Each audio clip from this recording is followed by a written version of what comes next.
Yo, what's going on, guys? Rhys here from Stoic Pool, and in this video we're doing week 3 of the Plutus Pioneers Program. Let's get into it.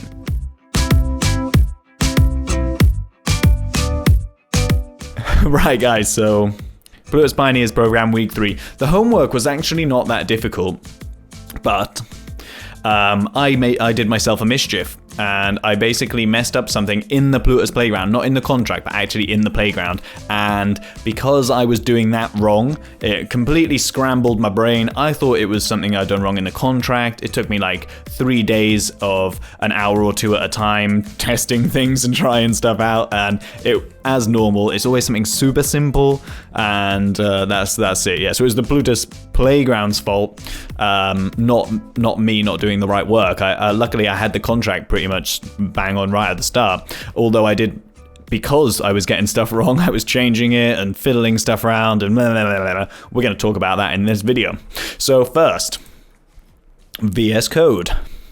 So in VS Code, oh no, this is the homework. No looking. So in week 3, where we did something called script context.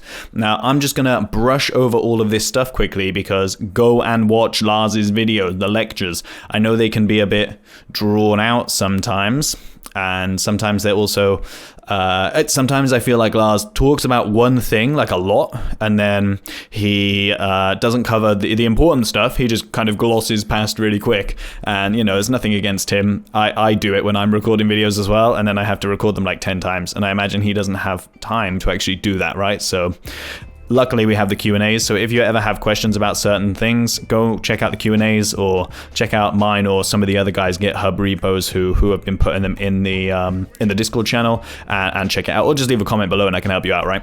So script context.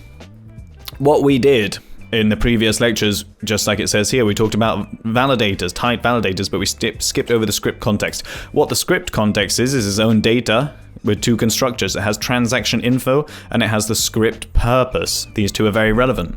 The script purpose, we did TX outref, right? Which is a transaction output reference for a spending contract, because in this example we're doing a vesting contract, and what vesting is you basically lock up funds for an amount of time and then you release them once that deadline's hit. So that was what was going. That's what we were doing, right? But there is minting, there's rewarding, like staking credentials, and there's certifying things as well. So there are different kinds of script contexts which can be used for smart contracts. So then he talked about all this stuff. We're using this TX info valid range here, which is a time range. And that's really important because we got to fiddle with POSIX time again, which I don't know if you did that before, but it's unnecessarily awkward, but it is what it is. And the reason it's awkward, right, is because you have to always swap between slots and the POSIX time. And if it's annoying now, imagine what it's like when you're deploying stuff to mainnet. So we talk about POSIX time, we talk about the time interval, a lower bound and an upper bound, okay? What we did in the REPL, which you can see here, is we were basically querying amounts of times within certain ranges, and these ones are relevant. This one's what's relevant to the coursework. So we have time period contains 2 up to integer 100, right? So the time range fits within a bound of up to 100, and the interval that's given is 30 to 80. Now this whole structure here isn't written in the most intuitive way. Everything's kind of chopped up. It's like converting English to Italian or something like that, where things just fit they're in the wrong order, so it automatically makes it harder to interpret. But actually, once you do these different exercises and put these different inputs in and kind of try them out for yourself, as we do in the video, it kind of makes a bit more sense, just like learning a Latin language if you're English or German, I guess. So this allows us, as it says here, to check the bounds or time intervals within a transaction. All of these notes that I've made are going to be in my GitHub repo. You can check that in the description below. Sorry if they kind of chop and change all over the place and stuff doesn't make sense all the time. I'm just like whilst I'm watching the video, so right. So it might not be the most coherent notes, and I apologize for that. But basically, vesting scheme. imagine you want to gift your child ADA, but he's not allowed it till he's 18 or 21 or something. So that's what the vesting script is for. Then we've got this vesting datum, because initially we work with a vesting datum before we do a parameterized contract, and we have these settings, these parameters that we've put in, right? And then we're deriving show so that we can print them and reference them within the contract. So the on-chain stuff, we got this vesting datum. It has a beneficiary, which is the person who's receiving the funds, and it's their payment public key hash, so their payment address, basically the public key payment address. And then we have a deadline, which is the POSIX time, which we spoke about before, which is the deadline for being allowed to withdraw, or the time where the lock is released, the locked funds are released. So what we have here is just a little simple for our make validator. We specifying the datum, just like with our type validator, and then we have a unit, and we have our script context here, which you can see is referenced here. And as you can see here, this is what we're after. That TX info, which is part of the script context, is right there.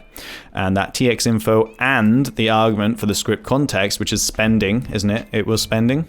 It isn't written there, but this is what we're referring to. The TX out ref, which comes up later. So we have make validator. Here's our arguments, and it says trace if false if the beneficiary's signature is missing. And then we have this signed by beneficiary, which is a function we specify here in our little where statement, which has the transaction signed by the beneficiary's public key hash, and it's referencing the datum. Cool. And then we have, is the deadline reached, deadline not reached, or which is our false statement for if the deadline is reached, which lives here, look, contains, and it has this time thing that we were just talking about, which is from the deadline into the future. And we're checking if the transaction, the time that the transaction is being submitted is relevant. It fits within those bounds, which for us is from the deadline, so from the cutoff onwards. So anytime after that lockup period, it can be withdrawn. So that's basically what that means. Then what do we have? This is nothing exciting, the vesting thing. Off-chain stuff also contains parameters for our gift and grab. We're talking about vesting schema. And we have our beneficiary, we have our deadline, and look, it all references stuff we're familiar with given this vesting datum information. It's basically the same stuff, except we have our amount, which we specify when we're putting money in. Yeah, so we specify a beneficiary, we're specifying a deadline, and we're specifying the amount. So this is like the inputs when you're depositing into the contract. This is the information you're providing, essentially. And then he talks about some other stuff, which is getting wallet information from the REPL, from the CLI, and how to do that. Now, this is something that tripped me up because, right, what he's doing, he's going known wallet 2, right? He's giving you these commands to put in. A known wallet, then we have known wallet 1, right, in this example, so that should be a 1 there, because that's what we do. And then it pulls up this key, but this actually isn't what we use in the contract, and I'll explain that in a second. So the next thing we did, that was the first contract. The next thing we did is parameterized contracts, and with parameterized contracts, we're adding an extra argument, validator, make validator P. And similar to when we have our vesting datum, now we have it as a vesting parameter, and we specify the same information, a beneficiary and a deadline. And in what does that change? That changes what goes on here. So we have beneficiary P here because we're referencing the parameter here. And the other thing that we have changed is deadline P here. That's all that really changes between these two. Okay, that's it. And it seems super simple. Down here we have our the wrappings here, but what we do have to do is have our make validator P. He puts a P in here, but that doesn't work, and that's what he's explaining here. We have to use this lift code function, which you'll see in my notes. But basically what happens is if we scroll down through my notes, we have this happening here. So this is going to be in brackets. And then you come over here, and this is going to be in brackets. And the lift code thing, he explains in a lot of detail, but basically we need to have that in position so that we can specify what that parameter is before everything, or whilst everything's compiled. We already need to know what that is, and it's a whole complicated Haskell thing, apparently, but just check out that video and maybe watch it 2 or 3 times to really understand what's going on. Cool. And then we have the same kind of thing in the off-chain code. You know, we have give params, we have our information that we're looking for to create and build the transaction, where we're going, where we're sending it to, what the deadline is. And then we're looking at these things. That's kind of all explained in the thing. But look, you'll recognize stuff. Give params to the contract is checking the vesting parameter, is checking the beneficiary and the deadline. And then down here, we've got our own payment hash for when we're getting it, the person who's grabbing, and they're referencing the POSIX time, which is our deadline here. So like it says vesting param and then the deadline. So that's the kind of information that we're checking. Right, so that's a very, very fast overview of everything we learned and everything we covered. But so when I'm referring to parameterized validators and stuff like that, you kind of have an idea what we're doing. Make sure you watch the videos, make sure you watch the lectures. I'm going to do a whole other video on setting up a testnet node, because we didn't really need it. You could have just queried everything in the REPL, but if you're going to be actually submitting contracts on chain, then you kind of want to be doing that, deploying it on the testnet, right? If you are doing stuff like that, reach out to me. I've got a wallet with a bunch of ADA in. I'm happy to send ADA to your contracts and try and help you do stuff. All right, but obviously we want to make sure stuff's locked up first. He talks about using the faucet and stuff, which is absolutely great. You can do that too, but sometimes you need multiple parties to put money into a contract, or just to have addresses for you to send to as part of the contract. Okay, so just reach out to me if that's the case. I'm more than happy to help you out. So this was our first contract, the vesting contract, where we did a vesting datum. And then we had another one, a parameterized contract, where we had vesting param. Okay, and these are the things that I was just talking about in my notes. Our homework. Oh no, that's the actual answers. So our homework one. Homework one, we had to set our own, create our own validator, and we used vesting datum here, and he'd already given it to us. We need a beneficiary 1 and 2. All right, and this says this should only validate if either beneficiary 1 has signed the transaction and it's before, and the current slot's before the deadline. So now instead of giving it a release, we're having a cutoff where the beneficiary 1 can withdraw. And if not, beneficiary 2 has a signed transaction and the deadline has passed, so it's after the deadline. And then he gives us this, nothing, fix me. Okay, and that's kind of all he gives you for this one. Now, this sounds like it's going to be overly complicated, but it's actually quite simple, where in the vesting contract, he's just got a one part and kind of Boolean statement, essentially. We're just going to have two. We're going to have if it's signed by beneficiary 1 and it's before the deadline, then thumbs up, you can withdraw. And if it's signed by beneficiary 2 and it's after the deadline, thumbs up, you can withdraw. That's it. That's the only complicated stuff. So what I did for that, and I don't know what anyone else did, but what I did is I did the make validator, and then I've got trace if false, signature 1 missing, beneficiary 1, and then I've got it's too late to turn back and it's before the deadline. So that's if it's after the deadline and beneficiary 1 signed, it'll say it's too late to turn back. Like, you had your chance and you missed it. And then I did just an or, like a Boolean or, this double line here. Can we see that? Okay, you can't see it. So then I did this Boolean or, right? So we have our one statement, is it before the deadline?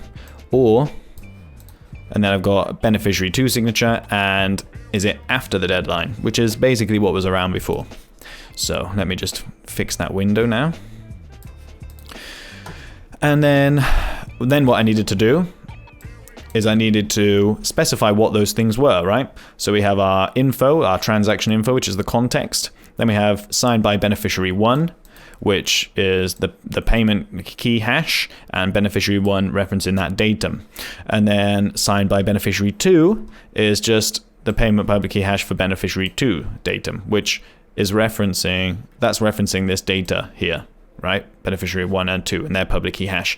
Then we have a deadline reached, which we already had, which is from the deadline into the future. And then we have a before deadline, this new function, or this new query, which is it up to the deadline instead of from the deadline? You see that? That's the only difference. And so that was it. That's how we figure it out. Now, for me, for ages, this didn't work. And I thought I had done it wrong, right? And I was confused, and I didn't get it, and I didn't know what I'd done wrong. But it turns out that it was the playground that I was having issues with. So before we go over here, you need 2 bits of information, right? Let's pull this out and see if we can see what's going on. So these are my notes. So we need 2 bits of information. We need the wallet addresses. Now, when we were doing it in the lecture, we did this, known wallet 1 and known wallet 2. But we actually need different information, which I didn't realize for like a couple of days. And then I was watching Lars's video instead of just like listening to it and looking at my notes. And he had different information. And this is the issue. This is the problem that I was having. And it's a user, Rhys, the terrible user issue. It's not an issue with Lars or an issue with the playground. It's actually user issue. And the other thing we need is just these slots, the times, the POSIX time stuff. So I'm going to go copy the contract, homework 1, and I'm going to test it out super quick. Slide this back over. So now we're in the playground. We're going to go return to editor and Control V, compile. And it's going to say, thumbs up, you did it. And we'll just wait for that to happen. Simulate. So in here, we've got, oh look, it's remembered me. So I've got wallet 1 giving, and I've got this public key hash. Now, going by the information that Lars gave us, finding that known address, the information's different. Okay, and I'll show you where I actually got this information afterwards. But what we basically have is we have our 5 slot period here, and we have our 10 slot deadline here. And the idea of this is that up until slot 10, wallet 2 can withdraw from this because his wallet 2 is being gifted by wallet 1. And after slot 5, wallet 2 can take his back because it's past this deadline that he's giving to wallet 1. And so this is what's going on here, right? So we've got wait for 6 slots, so that's within that both time frames, and wallet 2 can grab. And then we wait another 10 slots, and this is a good practice, right? Is having an extended period of time, and then both people try, because this is a good way to troubleshoot your contract, and then just in case have an extra slot at the end. Now this is another troubleshooting thing which I did wrong, all right? I was just finishing it here, where wallet 2 grabs, and then there's nothing. The problem is, if wallet 1 or 2 are grabbing in this time period, then they don't actually fill the transaction because there's no period after for the transaction to be spent. So you need to have, like, you can have 1 or 2 slots there. I just had 2 because I copied it from the other one. Sorry, I had 10. So we're just going to evaluate that and see what happens. Now I've got 50 ADA going here, and I've got 30 ADA here. And having different numbers, like different values for the transaction, is another way to kind of see what's going on without having to look through the trace and try and debug it that way. So look, we've got 2 transactions here going in, wallet 1 there, and look, this is wallet 1's public key hash, not the known information that we had before. And then the same here, this is wallet 2's public key hash. This is the information you need, right? That's the information you need in the things. And that's where I was going wrong. It wasn't working. I couldn't work out why. And then slot 7, you can see 50 ADA is withdrawn, and it's withdrawn to wallet 2. And then slot 8, and here you can also see that we have the other 30 ADA down there, right? And then slot 8, you got wallet 2 is receiving from the script. He's pulling it out of grabbing it out of the script, and now there's no more ADA left in the script. Okay, and I was having bits where there was still money left in the script, and I was like, oh my god, I've lost it forever. What have I done? So cool. Now we've done that, let's go back to the editor. So now we have our second contract, and the second contract, this is quite easy. Once you don't do the troubleshooting errors that I do, or the playground errors that I do. Homework 2, sorry, was also quite easy actually. It took a little bit longer to kind of figure out or just go through the steps because we actually have the params. I was worried that I was going to be doing something wrong, right? But actually, if you just take your time and go through it, it's super easy. It's actually easier than homework 1. It just sounds scarier, right? So this is homework 2. With homework 2, oh no, I don't have it here. Explorer, homework 2. So homework 2, what we've got to do is we've just got nothing here. Instead of our parameterized thing, we've just got the public key hash. So we're not having a selection of like specified information for that one. We're just having the public key hash as the parameter argument, right? And then we have POSIX time as our datum, and then we have a unit and our script context. And he's like, fix me, sort that out. And then we also had to sort out the type validator and the validator and the script address. Now this was actually quite simple. I had to take my time going over this part, the make validator part, because there's nothing there, right? But the rest of it's pretty self-explanatory. And I'm gonna sneeze. And one thing, right, that Lars hasn't got is the hash. I don't know why he doesn't have the hash, but there should be a public key hash in here, right? A validator hash, sorry. But it's not there. I just copied it. I literally copied it from the normal things, because look, you got your validator hash here, right? But it's not in the homeworks for whatever reason. So this is homework 2. Now, we didn't have to have complicated logic for make validator. All we needed to do was basically keep the information we had and just specify that the signed beneficiary was referencing P, the parameter, which is this public key hash, and that signed beneficiary here. And then we had to have our deadline reached contains D for the datum, which is our POSIX time. That was it. And then down here we had to have this extra little parameter, the lift thing, which we did previously. So that was pretty self-explanatory, and we just had to make sure it referenced P. And then down here we had to just put that in. That's super simple.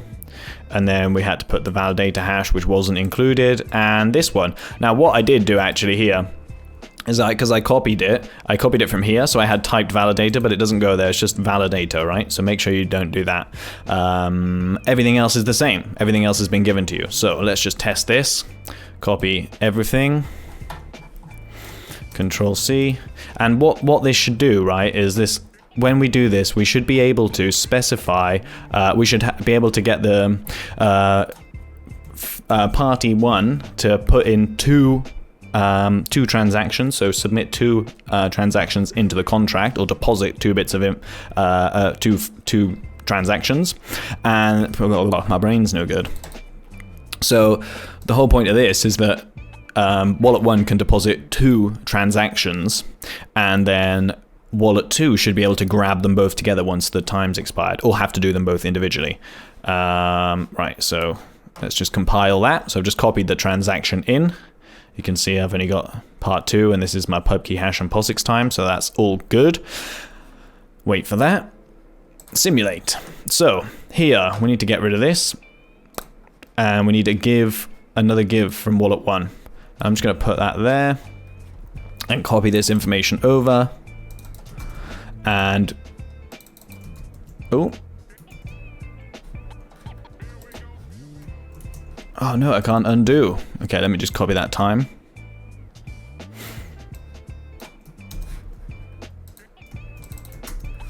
And then I'm going to put it here, and I'm going to make this 20 instead of 10 slots. And integer, we're going to have 30 ADA. So what's here? This is a 10 slot deadline, so we're going to change this to 11. And then this is a 20 slot deadline, so we're going to change this. That's 10, that's fine. And then we're going to have both people try and grab it to see who gets it, to make sure that it's working right. Okay, so we're going to evaluate. Bum, bum, bum, bum, and then we'll be done. So make sure when you're doing this that you have the extra bit of time on the end. All right, that's super important. And we go here, slot 1, transaction 13, and wallet 2 takes everything. And you see the disparity here has got 150 ADA, and now wallet 1's left with 80. Cool. Is that right? Why is he just depositing 50? Apparently we've done that wrong. Let's put that by here. That's what we need. We need a wait. We need a wait period of 2. I'm going to pop that by there. Cool. So now we're going to have 2 deposits. Let's hope that works this time. Oh, we don't have a string either. Let's put that in. See, this is what I mean. These were the problems I was having. It was user problems, like not putting the right information in or just making silly mistakes like that, which were messing me up. So just make sure when you're doing it that you pay extra attention to what you're putting into the contract. Into the Plutus Playground. And that'll be done in a sec. Okay, cool. So now we have our first transaction going in. We have our second transaction going in. And then we have our first withdrawal. And then we have our first withdrawal. And then we have, it's still evaluating. We have our first withdrawal, and then there's 30 ADA left. And then we have our second withdrawal at slot 25, and then there's no ADA left. Okay, cool. And what we could do, potentially, is just delete this second grab and just let him, Wallet 2, wait until the end to take everything all in one go. And that should do that. Waiting for that. And look, here we go. So we've got slot 1 deposit, slot 3 deposit, and then slot 25, everything gets withdrawn in one. Right, guys, so that's it for this video. This is week 3's homework for the Plutus Pioneers program. If you like what you've seen, as always, give us a like, subscribe for more Cardano and Stoic videos every week. Leave any questions or comments you got in the box below. I've got all the links in the description to my GitHub repo, so you can check out the code for yourself if you have struggled with it. I'm going to do a separate video on the testnet Cardano node. Don't forget to delegate to Stoic if you're not already. And otherwise, I'll catch up with you in the next one. See you then.